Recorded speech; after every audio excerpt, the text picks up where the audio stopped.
নিস্তব্ধ রাতের আকাশ ভেদ করে হঠাৎ করেই আকাশে উড়ে এলো কিছু একটা ধাতব পাখির মতো শো শো শব্দ তুলে ছুটে আসা রুশ ড্রোন পোল্যান্ডের সীমান্তের গ্রাম উইরিকিতে চোখ রাঙাচ্ছিল, কিন্তু পরক্ষণেই মাটিতে আছড়ে পড়ল জ্বলন্ত ড্রোনের ধ্বংসাবশেষ। সেই রাতটা যেন ইতিহাসের ভাঁজ থেকে উঠিয়ে নিয়ে আসলো পুরনো এক সতর্ক বার্তা। একসময় নাৎসি জার্মানির ট্যাঙ্কের গর্জনে কেঁপে উঠেছিল পোল্যান্ডের মাটি, শুরু হয়েছিল দ্বিতীয় বিশ্বযুদ্ধ। আজ আবারও রুশ ড্রোনের ধ্বংসস্তূপে দাঁড়িয়ে অনেকেই শিউরে উঠছেন, তৃতীয় বিশ্বযুদ্ধ শুরু কি তবে এখানেই?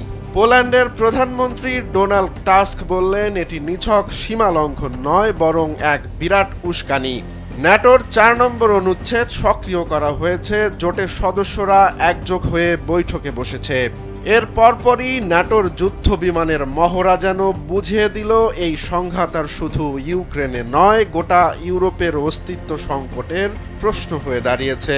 ইউরোপীয় নেতারা একে বলছেন আকাশসীমার সবচেয়ে গুরুতর লঙ্ঘন, আর ইউক্রেনের প্রেসিডেন্ট জেলেনস্কি সতর্ক করে দিচ্ছেন এটি ইউরোপের জন্য ভয়াবহ দৃষ্টান্ত।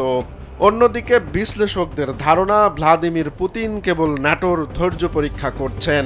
কিন্তু প্রশ্ন একটাই, ইতিহাস কি আবার তার পুরনো নাটক মঞ্চস্থ করতে চলেছে? দ্বিতীয় বিশ্বযুদ্ধের মতোই কি এবারও ইউরোপের কেন্দ্রবিন্দু হবে পোল্যান্ড? যুদ্ধের ধোঁয়া এখনো সীমান্তের ওপারেই ঘন হয়ে আছে, তবু মানুষের মনে আতঙ্ক, কোনো এক ভোরে হয়তো সেই ধোঁয়া ছড়িয়ে পড়বে পুরো ইউরোপ জুড়ে।